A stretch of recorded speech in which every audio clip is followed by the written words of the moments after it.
Behind the palace walls, a quiet war was unfolding. One no one expected. Tom Parker Bowles, once a trusted family figure, launched a series of subtle but cutting attacks on Prince Catherine, mocking her background and undermining her quietly but relentlessly. What started as whispers and snide remarks soon spiraled into a royal showdown, and when Prince William finally stepped in, his response shocked everyone. This isn't just gossip, it's a battle for respect, power, and the very future of the monarchy. What happened next will leave you speechless and change how you see the royal family forever. The whispers behind the palace walls. It didn't start with a headline, it started with a whisper, a glance exchanged between aides, a hushed silence when certain names were mentioned at dinner. Royal insiders began noticing something unsettling in the air. A quiet tension surrounding Princess Catherine, and one man who seemed to go out of his way to provoke it: Tom Parker Bowles, Queen Camilla, his son. At first it seemed harmless, playful teasing, maybe an offhand joke here or there, but as weeks turned into months, the comments became sharper, more pointed. At a private dinner at Sandringham, Tom reportedly chuckled and referred to Catherine as the PR princess, a woman who, in his words, had climbed the royal ladder thanks to glossy headlines, not grit. Another time, in the presence of palace staff, he quipped that she was a middle-class girl pretending to wear a crown. Some laughed, some stayed silent, most felt deeply uncomfortable. These weren't isolated comments, they became a pattern, remarks that walked the thin line between humor and humiliation. Catherine, as always, responded with grace. Not once did she react publicly, she simply smiled, carried herself with dignity, and fulfilled her duties. But behind that calm exterior, those closest to her say she was hurting. It wasn't just what was said, it was where and how a source close to the household confided. He chose moments when Catherine had no room to respond. He did it in front of staff, guests, and even distant relatives. It was strategic. And yet, Catherine never lashed out. She leaned on her inner circle, her children, and her work. But something was brewing behind the scenes. A reckoning that would change everything. Because one person had seen enough, and that person was Prince William. Tom's pattern of disrespect. What made Tom Parker Bowles' his comments so disturbing wasn't just the content, it was the consistency. By all appearances, Tom had everything to gain from royal stability. His mother had become queen consort. He enjoyed the privileges of royal proximity. But privately, he seemed to view Catherine with barely concealed contempt. It wasn't one remark, it was dozens. And they spend years. Multiple insiders recall moments when Tom would belittle Catherine's intellect during formal events. One aide remembered the luncheon where Tom joked about Catherine's education, suggesting she was great at looking royal, but not leading. Another recalled him muttering that Catherine had found her way in through William's heart, not her own worth. Even worse were the subtle digs that mirrored long-dead tabloid narratives: her commoner background, her family's middle-class success, and comparisons to the late Diana. At one gala, Tom reportedly said, "She's no Diana, not even close. Why would the press need a princess, don't they?" The comments didn't come from ignorance, they came from resentment.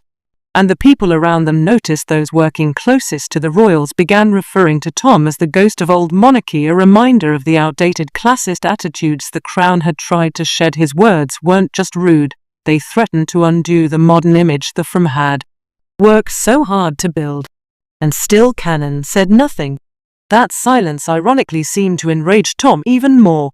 He couldn't rattle her, one former palace aide noted, and when he couldn't shake her, he tried to undermine her. That's when it got dangerous. But what Tom hadn't realized was that someone had been watching, someone who, until now, had stayed silent. William, and once William acted, everything changed. William's breaking point. For Prince William, the line wasn't crossed all at once. It was built brick by brick, insult by insult. He watched for months as his wife, the mother of his children and future queen, was quietly humiliated by the queen consort's son. He bit his tongue, perhaps hoping things would settle. But when the jabs became too cruel to ignore, and when palace aides started whispering about Tom's behavior, William decided enough was enough. The moment came after a weekend retreat at Balmoral. Catherine, though smiling in public, was quieter than usual. Aides noticed her withdrawing from small talk, her eyes distant. It was later revealed that Tom had made yet another cutting remark, this time about Catherine's childlike sense of duty. William waited until the family had dispersed, then in a stone hallway far from the main dining hall, He confronted Tom face to face. No yelling, no threats. Just a few cold final words: "You don't speak to my wife that way ever again." Those nearby described the air as freezing. Tom, reportedly stunned, tried to laugh it off, but there was no laughter, and William's eyes. The Prince of Wales had reached his limit. That confrontation, wild private, echoed through every royal corridor. Staff stopped speaking Tom's name out loud. Camilla, his mood shifted. Catherine, still silent, continued her duties. But everyone knew the ground had moved beneath their feet, and when word reached King Charles, the consequences began to unfold.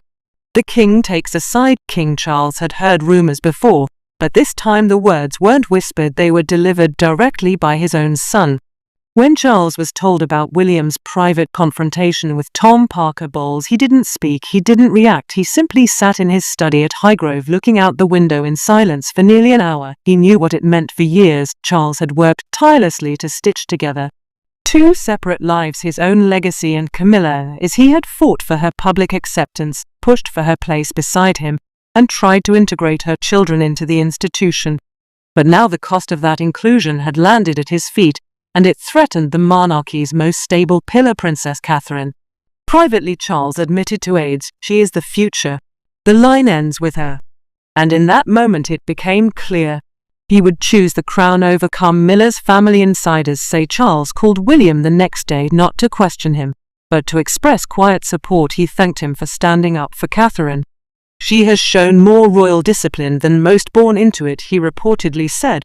But this wasn't just about loyalty. It was about legacy.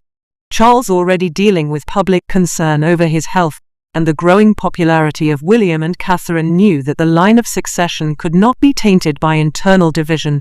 Allowing Tom's behavior to continue even in private was a risk he simply could not afford. And so behind the scenes the tide turned.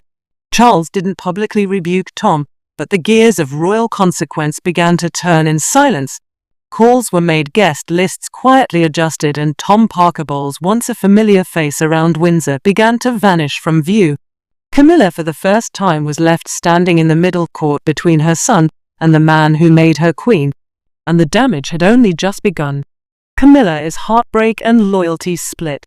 For Camilla, the unraveling came fast, and it came quietly. At first she dismissed Tom's behavior as awkward humor, a misunderstanding perhaps, or generational tone deafness. In her heart he was still the boy she raised alone, fiercely protective of his mother. But the palace was no longer a place where misunderstandings were tolerated. Not when the future queen was under attack. Camilla reportedly begged William for a second chance on Tom's behalf. She arranged a private call hoping to ease tensions, but William was clear: "Respect my wife or stay away from us." The words landed hard for Camilla. It wasn't just a rebuke, it was a wall. William had drawn the line not just with Tom but with her. Behind closed doors, aides say Camilla broke down in tears. The walls of Windsor are known for discretion, but even they could not hide the emotional toll. One had described her as heartbroken, confused and helpless. "How did we get here?" she reportedly asked. For the first time since marrying Charles, Camilla, his place felt uncertain.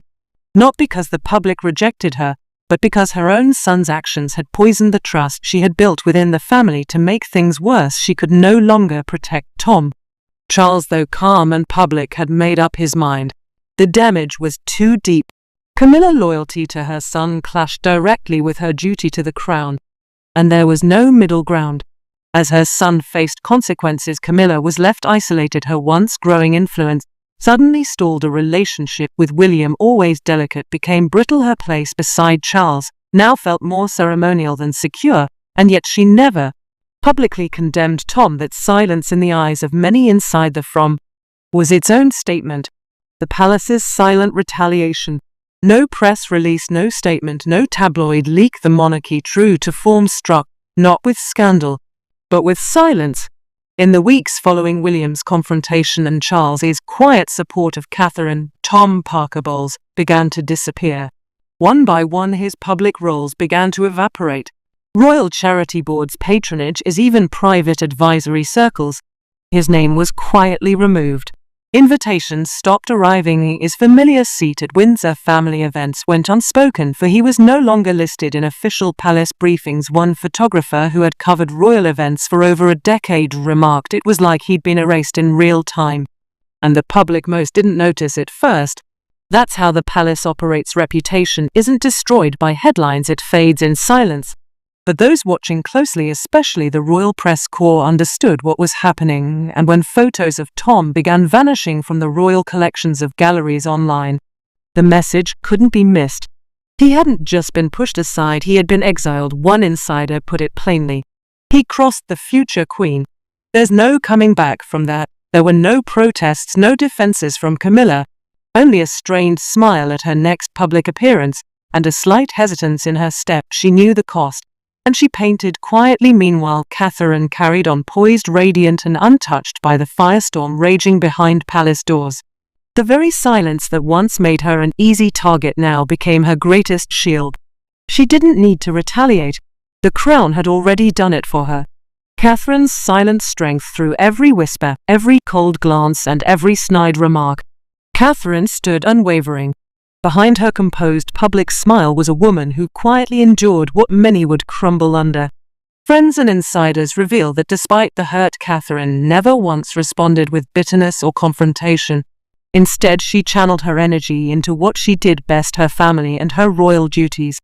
Public appearances became her refuge, a place where she radiated calm confidence, proving to the world that the future queen was more than just a figurehead. Observers noted a subtle transformation in her demeanor, less tentative, more assured. It was clear that the silent strength she exhibited was forged not in privilege, but in resilience. Friends close to her say she found deep comfort in her children and the meaningful causes she championed, grounding her in times of turmoil. The public took notice as social media buzzed with support and admiration. Hashtags like #WeStandWith Catherine trended globally, painting her as a symbol of grace under fire. Unlike the palace's usual crisis management, Catherine's silence was her power. She refused to dignify the attacks with public feuds or leaks, choosing instead to rise above the drama. Her approach shifted the narrative. She was no longer the PR princess whispered about behind closed doors, but a rising royal with quiet authority. Media outlets that once poked fun at her now praised her composure, her dedication, and her ability to carry the weight of expectation without faltering. In the palace corridors, Catherine's growing influence became impossible to ignore. Advisors reported that her opinions on family matters and public engagements were now sought with respect. She was not just William's wife, she was emerging as a key pillar of the monarchy's future. And perhaps most tellingly, Charles himself was said to have expressed quiet pride in his daughter-in-law's ability to carry the crown spirit with dignity. The war for respect had been waged in silence, but Catherine had won it without firing a single shot. A royal family divided. The fissures caused by this saga ran deep, far beyond the public eye. The palace, a place often painted as a unified front, was suddenly a house divided. The tension between William and Camilla became palpable. Weeks of silences and curt exchanges left palace staff whispering about the emotional toll on everyone involved. Charles, desperate to patch the growing rift, called a private family meeting. It was hoped the gathering would restore order, but insiders say the meeting ended in tears and unresolved tensions. Tom Parker Bowles, refusing to bow down, remained defiant. He believed himself the victim of political correctness and royal witch hunts, insisting he was silenced for speaking uncomfortable truths. His refusal to apologize hardened positions and made reconciliation impossible. Camilla, caught between her son and her husband, found herself torn. She could no longer defend Tom publicly without damaging her fragile standing with William and Charles, yet privately she never condemned him fully, a stance that frustrated many in the inner circle. This internal fracture echoed the historic divides that had once fractured the royal family during the Diana years. Courtiers described the atmosphere as toxic, with alliances forming quietly behind closed doors, loyalties tested, and old wounds reopening. Even among staff, the strain showed. Royal aides, once the quiet backstage orchestrators, struggled to keep peace amid the rising tensions. The old rules, silence, loyalty, and discretion, were being tested by modern media scrutiny and fierce family loyalty. It was a reminder that while the monarchy's public image is carefully curated, the human emotions within are raw, complex, and often painful. The public takes sides. When the palace tensions first leaked into the public domain, the reaction was immediate, passionate, and deeply polarizing. The usually reserved British public, known for its respect toward royal privacy, suddenly found itself divided, sharply split along lines of loyalty, class, and identity. The royal family, often seen as a unifying symbol, now became the center of fierce debate and intense scrutiny. Supporters of Princess Catherine rallied quickly and fervently. To many, she represented more than just a member of the royal family. She was a modern symbol of resilience and grace. Social media platforms exploded with messages of encouragement and solidarity, with hashtags like #Royals Respect Kate and #Charge Support the Future Queen trending across Twitter, Instagram, and Facebook. Commentators praised her unwavering poise under pressure, or quiet strength in the face of public attacks, and her role as a unifying figure for the monarchy's future.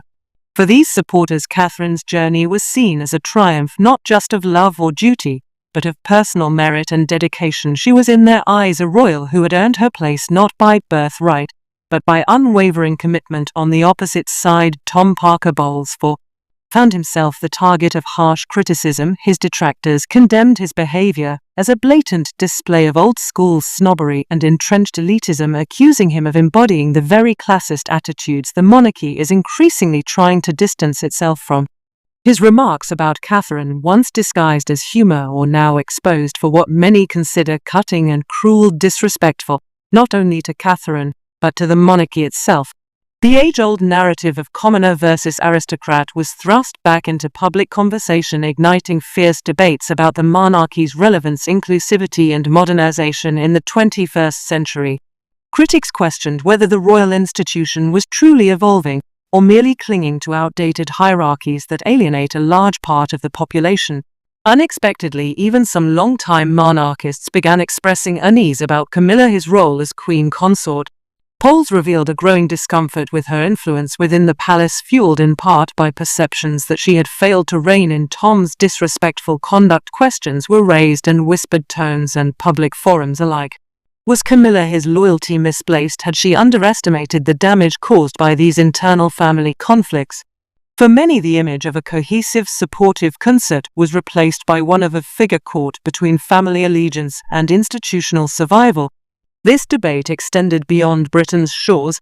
Across the Commonwealth, leaders and citizens alike voiced concerns about the monarchy's future. Several countries openly debated the relevance of the crown in light of these public fractures, worried that the internal strife could undermine the unity and stability the monarchy symbolized. For the first time in decades, the royal institution felt vulnerable, fractured, and uncertain.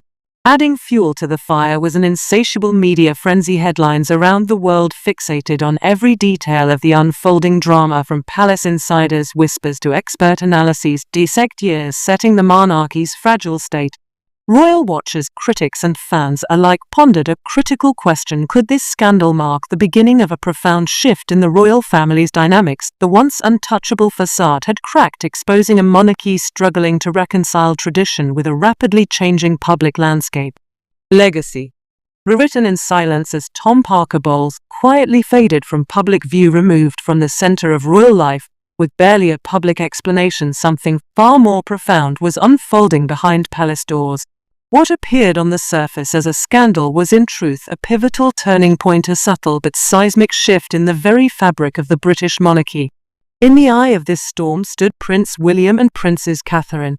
The relationship, tested by the harsh glare of palace whispers and family tensions, had emerged not weakened but forged anew. What united them was more than love. It was a shared commitment to duty, loyalty, and respect for one another. Their bond became a symbol of strength, a quietly defiant statement that the future of the crown would be shaped by those who carried it with grace and dignity, not entitlement or division. King Charles, often portrayed as the patient heir waiting in the wings, surprised many with the decisiveness he showed during this crisis. By unequivocally backing Catherine, Charles sent a clear and unmistakable message to the palace and the world that the next generation would lead with a fresh vision. This was more than just personal preference. It was a strategic choice to protect the monarchy's legacy in an age of increasing scrutiny and change. The power dynamics within the royal family had shifted silently but irrevocably, signaling a rewriting of royal history in favor of unity and resilience. Meanwhile, Queen Camilla returned to her official duties with a markedly different demeanor. The once radiant and confident public figure now carried a quieter, more subdued presence. Those close to the family noticed how the weight of recent events had tempered her spirit. Her smile, while still present, no longer carried the unshakable brightness it once did. Behind the scenes, Camilla understood the changing tides and accepted the reality that her role had evolved not as the